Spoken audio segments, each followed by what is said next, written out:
हुई है और जिन किसानों ने अभी की रुपाई करने जा रहे हैं तो उनको क्या करना चाहिए और जो रुपाई कर चुके हैं उनको क्या करना चाहिए, ये चीज़ें भी लेके मैं चलूँगा यहाँ पे।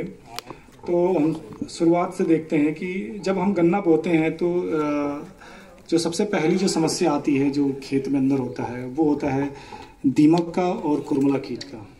जब हम बुआई कर रहे होते हैं तो हमने गन्ने के सेट काटे और जब हम बोते हैं उसको, अगर हमारे मिट्टी सही से उपचारित नहीं है तो वहाँ पे जो कीड़े की समस्या आती है वो आती है दीमक की और कुरमुला कीट की। तो जो दीमक होता है वो आपको पता है कि कुछ भी ज़मीन के अंदर है वो उसको छोड़ता नहीं है, उसको खा लेता है।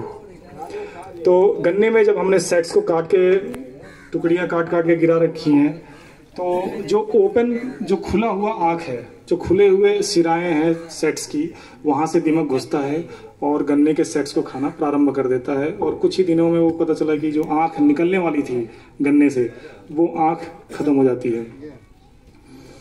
कुछ कीड़े क्या होता है कि जब हम बीज का चुनाव कर रहे होते हैं, बीज जब हम किसी दूसरे खेत से लेके आ रहे होते हैं तो उसके साथ वो अंडे या उसकी अवस्थाएं नए खेत में आ जाती हैं।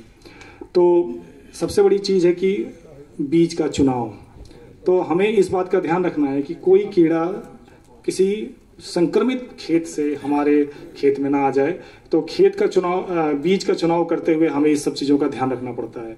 तो हमें स्वच्छ ही बीज का चुनाव करना है, हेल्दी बीज का चुनाव करना है, जिससे कि जो हमारा गन्ने की जो फसल हो वो भी हेल्दी हो। ये पहला जो सूत्र है वो यही है कि हमें बीज का चुनाव अच्छे से करना है, जिससे कि हमें हेल्दी बीज प्राप्त हो और हेल्दी हमारा गन्ना चले।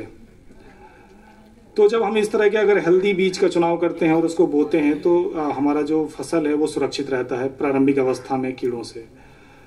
जो दूसरा कीट होता है वो कुरमुला कीट होता है। कुरमुला आपने देखा होगा जमीन के अंदर छोटे छोटे गिरार होते हैं, सफ़ेद रंग के मुड़े हुए होते हैं, जो अंग्रेजी का सी अक्षर होता है ना उसी तरह से मुड़ा हुआ होता है। हम लोग अगर कभी देखते हैं जब आलू की खुदाई करते हैं तो उसमें सफ़ेद सफ़ेद मोटे मोटे गिटार निकल आते हैं, वही कुरमुला कीट है।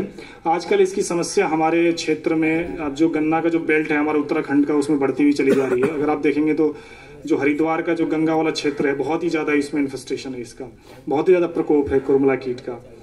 और उन क्षेत्रों में, उन खेतों में ज़्यादा इस कीट का प्रकोप है जहाँ पे जो मिट्टी है वो बलुई है। हमारे खेत में बलुई मिट्टी भी है, तो जहाँ पे